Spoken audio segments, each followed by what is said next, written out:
Bakuba nti tulina emikwano wano e Uganda. Kati tulina obuzibu bw'emikwano gye Uganda naddala egy'abakazi. Inti emikwano gy'abakazi aba ayagala bw'ayawukana ne munne. Munne agwe. Akufeffetta kuva kwoti kumirandira eri ajja akutema.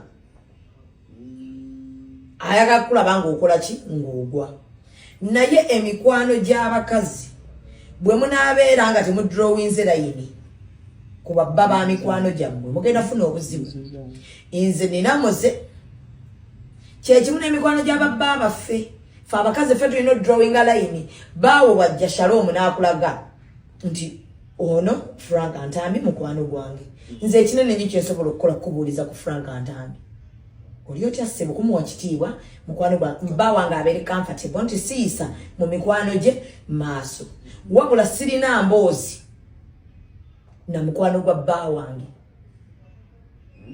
Sirina mboozi era n'ennamba ya mukwano gwa bba wange sigyetaaga. Era mukwano gwa bba wange toyina lukusa lunkubira simu ng'ombuuza omwami waali awo omumpeeko. Okujjako kano kamakinge ng'omukwano ogwo gutugatta ababiri.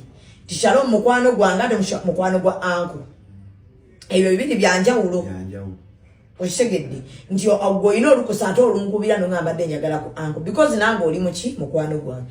Naye singa abanga toli mukwano gwange nga bba wange yakuleeta n'angamba oyo mukwano gwange okoma kubuuza ng'ozze n'omwami wange. Tokkirizibwa kunkubira kumbuuza oli otya because out eyo level tetugituukangako yagwe kunkubira kumbuuza oli otya. Kyekimu n'emikwano gyaffe bwe nkulaga omwami wange okkirizibwa koma mubuuza ng'omulabyeko awo yimu kagenda okola ebikwatako.